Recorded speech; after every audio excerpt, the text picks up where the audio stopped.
The US just had crypto week. Senate, Congress were discussing what is happening in the digital currency world. Stablecoins were discussed. Bitcoin reserved. Lots of topics in that regard. Lots of topics completely out of my wheelhouse. That's why I've invited a phenomenal guest on, James Lavish. He's the managing partner over at the Bitcoin Opportunities Fund, and he's going to put some context around it for us. What does it mean? Like, why is the US government discussing stablecoins, CBDCs, and many other topics? And how is it relevant to all of us? Really, really important discussion. But before we get started on the discussion, please hit that like and subscribe button. It helps us out tremendously, grow this channel, and bring phenomenal guests like James onto the program. And also, it's free of charge. It doesn't cost you a thing. So thanks so much for doing that. Now, James, it is great to welcome you on the program. Thanks so much for joining us. Thanks for having me, Kai. It's great to be here, and I look forward to our discussion. Yeah, really looking forward to this because I will learn a lot. Like stablecoins, cryptos in general are completely out of my wheelhouse, and my goal is to educate myself, but also the audience. So we have lots to go through. But before we get to the gist of it, of the discussion here, we need to set the scene. Like, how did we get to the point of discussing stablecoins, CBDCs? Because the macroeconomic picture is quite murky right now. Like, what's your assessment of the economy right now, James? Well, I mean, it's pretty simple. So to get to what we're talking about, you've got to go way up high, go that high level. And I've talked about quite a bit. For many of the people who follow me have heard me talk about this before, and it has to do with the debt spiral that the U.S. is in. And quite honestly, most developed nations that are issuing fiat currencies with that back their treasuries, back their own government debt. The issue here is that we spend far more than we take in revenues, and because of the structure of the spending, the mandatory programs that are tied to that spending, it means that it's very difficult to solve that deficit problem and get into surplus. Theme here with this current administration that came full force. Basically hired Elon Musk and Vivek to tackle this problem, and they've largely been unsuccessful, and not because they didn't try, not because they didn't find enough fraud or illicit or just senseless spending. What the problem is that structurally we're in a spot where it's nearly impossible to solve because of the programs that we have in place. And what are those programs? Well, they're the mandatory spending programs, and they're signed into legislation. They have to be dealt with. Things like Social Security, Medicare, Medicaid. The programs that pay out unemployment, all of those things, they total up to such a large number that it's virtually impossible to even overcome that when you add the second mandatory expense, which is interest expense. And interest expense itself is over $1 trillion now, which is just mind numbing. That's just interest on our debt. So it's like, you're taking a 25% of your paycheck and putting it toward interest on your debt every single month, and it's just crazy. So that's the big picture overview. And of course, the third piece that's not mandatory, but these are long standing contracts that we have with defense manufacturers. And of course, the U.S. is quite a war machine, and we're not going to cut back on our spending on the defense. So, and that totals just under $900 billion. So add it all up. With your revenues that are now, as of right now, you can just go and you can look this up every single day. They post this, or every single month they post this publicly. But as of this month, from October through June, that's our fiscal year, the U.S. government has already spent $5.4 trillion, and it's only taken in $4 trillion. And the problem here is we've already been through April and that the big tax season. So clearly the deficit is even higher than it was last year.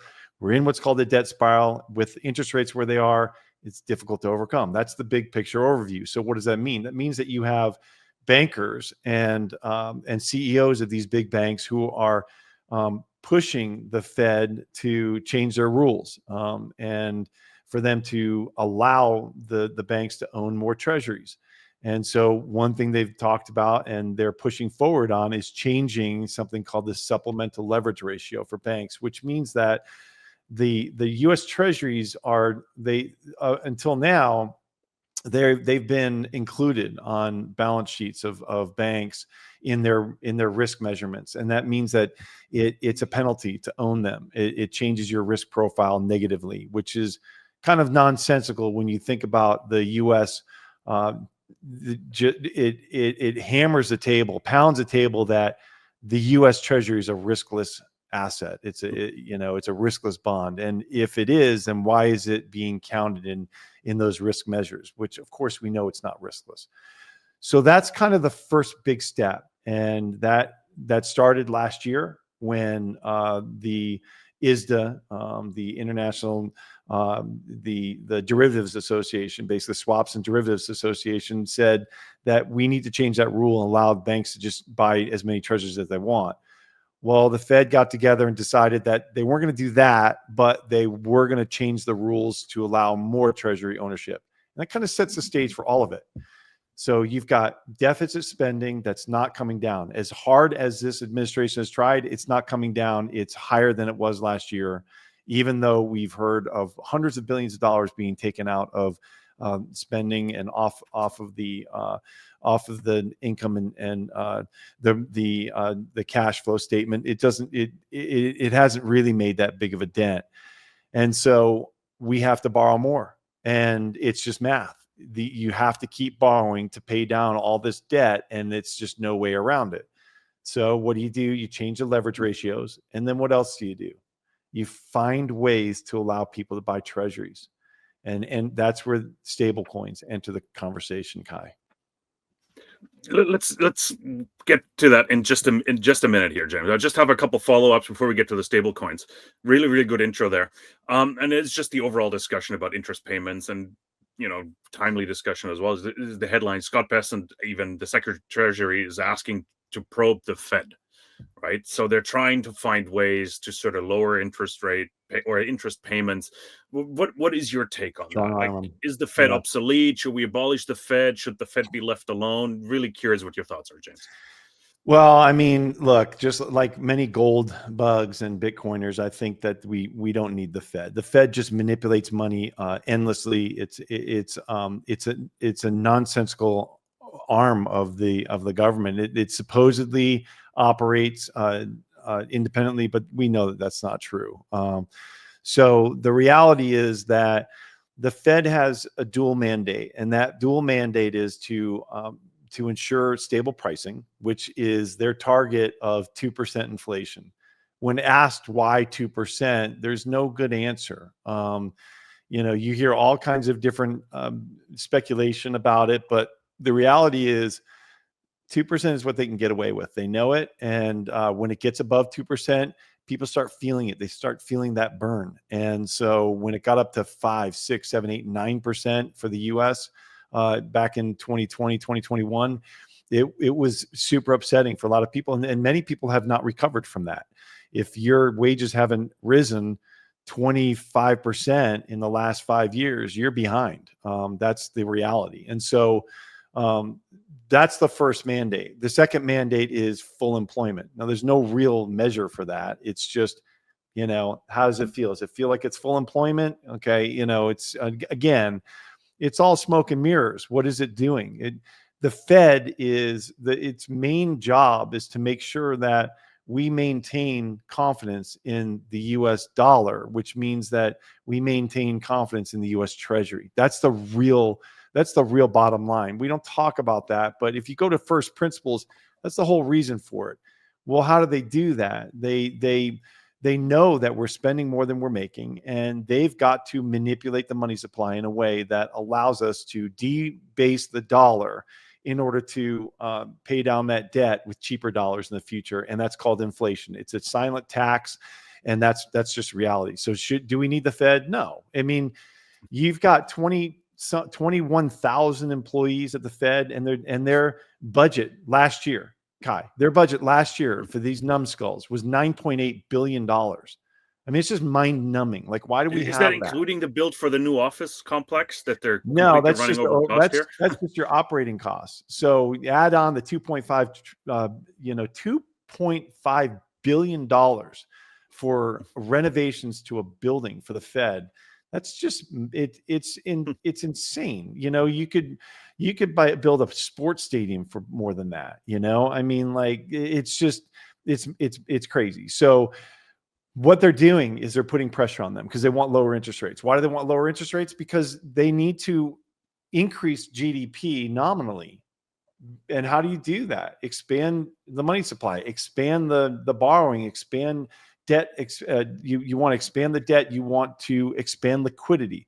And that means expanding the money supply, which means debasing the dollar. And, just like I described, creating cheaper dollars to pay down the debt in the future. That's the whole point. So that's what they're doing. That's why this is all coming out and all being exposed, because they're trying to strong arm the Fed. And if Trump, my speculation is, and I don't know if they're going to be successful with this, but if this administration can somehow humiliate the current chairman and his underlings into resigning, then he can put in place the person he wants to have, who will likely be very dovish, which means that rates will come down, spending will go up, and inflation will go up. And the danger is that we run into a period like we did in the 80s where it gets out of control. Well, if that happens, people who own gold they'll be protected. People who own Bitcoin will be protected, and everybody else, well, good luck. We'll see what happens. But that is a risk out there, and that we recognize.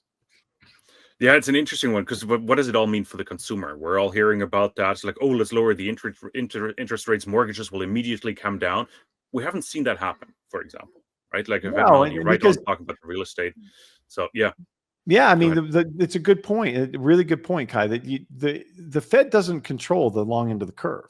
They can control the short end, but that in and of itself causes the short end causes the long end to move around because of the environment. So, for instance, when the Fed lowered rates back in the fall, they lowered rates by 50 basis points. You watched the 10-year Treasury jump by the same amount. So it caused a VIG of almost 1%, just because the long end holders, what we call the bond vigilantes, were like, hold on a second, you're lowering rates too early. We're going to cause excess inflation. We're watching the debt and just how much you guys are borrowing, and we think you're going to come to market with a massive amount of 10-year, 20-year, 30-year Treasuries. We want a higher interest rate to be compensated for that risk. Okay, so that duration risk, we want higher interest rates for that, the higher yield. So you saw bond prices drop on the long end, the 10-year especially. And so people say the Fed lost control of the long end of the curve. They never had control of it. They never have control of the long end of the curve. The investors do. And that's what we're watching happen. So the investors are not convinced. They think that we're going to still have a massive amount of treasuries come to market.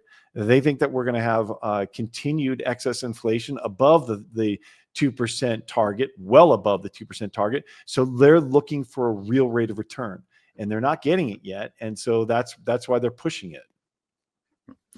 One way, of course, and you touched on it earlier, is like to put yields low or push yields lower is just to create more demand. And I think that's sort of the segue back to the stablecoin here, James. Just create more demand. Stablecoins is apparently one way to do it. Let's start with a definition of stablecoins first. What is a stablecoin? I don't think everybody understands it, maybe including myself. Quite honestly, I'm not ruling myself out. What is a stablecoin, and how can it help? Yeah, stablecoin is it's a cryptocurrency that is pegged to something else, and typically the vast majority of them are pegged to the U.S. dollar. So you've got USDT and USDC, which are the two main stablecoins tied to the U.S. dollar. So what do? Well, they exchange each coin one for one with the dollar. So if you bought $100,000 worth of USDT and you sold $100,000 worth of USDT later on, you sold the number of Tether that you bought, you should get one for one back. Some platforms are offering yield on that. Like if you buy USDC right now on Coinbase, you can get a yield on that. But this legislation is what's important about it, and how they operate, and we'll get to legislation in a second, but how they operate is Tether takes that capital that you have given them for this USDT, and then they go out and they buy treasuries, T-bills typically, and some longer dated stuff, and Bitcoin. But they buy that in order to make sure that they have themselves hedged against the dollar. So they're making a little bit of interest rate on those T-bills. So when you go to redeem your Tether, they have the money available for one. Now they're making, tens of billions of dollars on this transaction through the interest rate that the yield that they're getting on those treasuries that they're buying while they're waiting for you to trade the Tether back in for dollars. And so that's the thing. So what does that mean?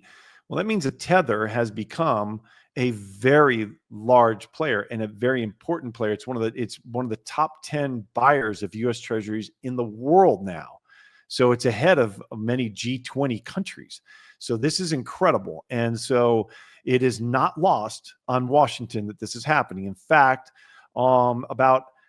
it's over a year now, a year and a half ago, I was up in Washington, D.C., and we were talking to senators and congressmen and their aides about this issue we were trying to educate them on cryptocurrencies and Bitcoin in particular.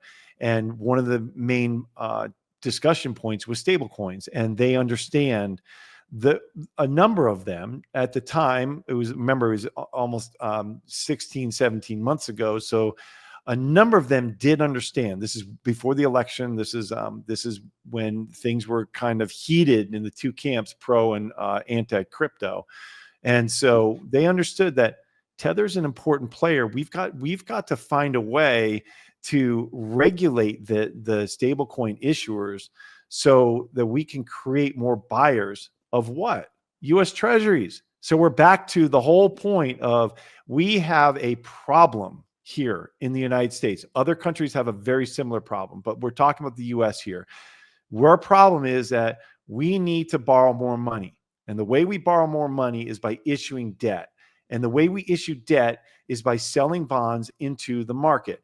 Well, we have all of these auctions. They're continuously auctioning off debt every single month. The issue here is that we can't keep issuing long-term debt. In fact, we've pulled back. The ratio of long-term versus short-term debt is getting to historic lows because the administration understands that they can't be issuing 30-year debt at 5-6%, 4-5-6%, and it's not there now. The 10 years, it's been hovering 4.5 to almost 5%, but they can't be issuing debt at that rate and allow that to be out there all this time. So what are they going to do? Well, they've been issuing T-bills, very short-term debt, whether it's weeks or months at most. And so this is something that Scott Bessent was very critical about this with Janet Yellen, saying that she should have termed out the debt. What does that mean? She should have moved out on the curve and issued more long-term debt. So we weren't saddled with all of this debt that's at a high interest rate. She should have moved out on the curve and gotten some longer dated treasury debt at a lower rate. Okay, that's pretty critical. And the reality is, if you look at it, we do a forensic, examination of it. At the time, Janet Yellen supposedly didn't know that rates were going to go up, right? Because she was the Treasury Secretary. She didn't know what the Fed was going to do. Well, I'm going to call bull on that because she was the chairman of the Fed before. She knew exactly what they were going to do. She knew they were going to print to oblivion, and that was going to cause asset and ultimately consumer inflation. And that was going to force the Fed to raise rates. So she should have anticipated this, but she was asleep at the wheel and didn't do it. And so now Scott Bessent was very critical on her about that in the election cycle. Then he gets into office and he's like, well, he was hoping that the Fed was going to be lowering rates by the time he got in, and they're not. they're sticking to their guns here, which goes back to the pressure that the White House and this administration is putting on the Fed, because they need lower rates for him to term out that debt and bring that interest expense down. Again, it's over $1 trillion. I mean, this is just madness, right? So they've got to find a way to get that interest expense down. And so that's what's going on right now. And that's kind of the problem that they're in. So how do they keep stuffing channels with more and more and more and more of this debt? They've got to find ways to issue more debt and to have that soaked up in the market. And the way to do that is to find new buyers. And the new buyers are the ones who are going to use stablecoins. So who are those people? Well, those I was going to ask you, like, who owns stablecoins? Who is the market? Well, it used to be that the way you got into the cryptocurrency market is you bought Bitcoin and then you traded Bitcoin for the other coins, right? But now you don't need to do that. The way what you do is you want to get money onto exchange, but you can't just put dollars typically on exchange. You've got to buy something that may act as cash for you. So it'll be riskless in that you're only suffering the negative real rate of return because you're not getting a yield on that typically. Again, unless you're in USDC over at Coinbase right now, I believe they're still doing that. But if you're buying Tether, you're not getting interest rate on that. Typically, what you're doing is you're just holding those dollars and you're suffering the bleed of inflation, that melting ice cube. But you can immediately turn around and buy all these cryptocurrencies and trade around them with that Tether. So that's one big avenue. Another big avenue is all the people who are unbanked. So you've got 1 billion people across this world who don't have bank accounts. They don't have access to banks. They do have access to money, and they've got cell phones. They do have, a lot of them have cell phones, but what do they need to do? Well, they've got to somehow get onto an exchange and use whatever money they have, whatever currency they're in, whether it's a bolivar or it's a peso or whatever it may be, whether they're in Venezuela or Egypt or they're in, somewhere in South America or in an African country, whatever it may be. They use that currency and they turn around and they want to buy US dollars, but they can't get access to US dollars. It's hard to get US dollars, but you can if you were able to buy USDT or USDC. Now you've got dollars. So there's a lot of money out there that'll be chasing this, and so those are big avenues for them, and they're not going to close up. Those are just continuing to expand. Yeah, it's really interesting because one thing I've read about on the stable coins and the T-bill issue is mostly on the short end, and you just highlighted that just issuing short-term bills or bonds and bills, treasuries. I keep confusing the terms, by the way, like they're 3 different terms for the same thing, but it's simple. The bills are very short. The problem is yeah. But the problem is all being issued on the short end, or a lot can be issued on the short end. And the BIS put out a report or a study recently that the second it gets announced and put out and being officialized, they could drop interest rates on the short end by 2 to 2.5 basis points, which is quite significant. That's what they're chasing, obviously. Like, what do you think the impact will be? Like, why is it not on the longer end? Well, I mean, the Fed only controls the Fed funds rate, and all the T-bills are all priced off of that short-term rate. So if you look at what you want to do is you want to pull up the 2-year to see where people think interest rates ought to be right now. And if you do that and you pull up the 2-year, looking at it today, it's trading around 3.9%, so just under 4%. So it's telling you that the Fed needs to drop by about 50 basis points soon, or that's what the expectation is. But the issue here is, Kai, that they're playing chicken. Scott Bessent has to play chicken with the Fed and keep issuing T-bills and hoping that those rates will come down at a time in the next couple of years where he can start terming out this debt and issuing longer and longer dated debt and at a much lower rate. If he get the 10-year down to 2.5%, 3%, he would be thrilled, but 4.5%, 5%, that's a problem for them. It's not helping. And so that's what they're doing. And they know that so you've got the Fed who's not doing QE, they're doing QT. It's not much. I think it's $25 billion a month now on T-bills alone. That's it. So there's not, they're just letting that, it's basically just letting debt mature off the books, but then they're not replacing it. But remember, the Treasury doesn't have any money, right? So they don't have enough income to cover that. They've got to borrow that $25 billion a month to cover that. So it's not nothing, it still comes out to be $300 billion a year that they've got to borrow because the Fed is unwinding their balance sheet. So, but the point here is that the Treasury has to find a way and stuff those US T-bills anywhere they can. And that's why the stable coins are so important. It's going to allow them to do that. James, how worried are you that a roaring kitty moment happens? Like roaring kitty shows up and all of a sudden, like the stable coins get pushed in either direction. Is that even a possibility? Is that a risk? I know the bond market is massive. I think it is $380 trillion or something in general, of course. So roaring kitty, but things can catch momentum, and then you have somebody, as you said, like a billion new investors in the space, and all of a sudden there's momentum. Like, how much risk is there? That, like, is it the same as with the bond vigilantes? Like, am I blowing things out of proportion? Of course, I'm trying to exponentialize things a little bit here, but I'm trying to understand like how much the risk, how high the risk is here. Yeah, you could awfulize this, and the answer is it's a non-zero probability. But the reality is that that's the whole point of the legislation. Okay, so if what they're looking to do is they're looking to allow banks and financial companies to issue stable coins that would be highly regulated and audited. One of the issues with Tether is that it's not audited. Or it hasn't been regularly, and that's been a big criticism of them, is that people don't know exactly what they own. Like they are now telling people, but it's not like an official audit, not like Circle with USDC. They're the gold standard in stable coins for auditing purposes, and so exactly what you're getting there.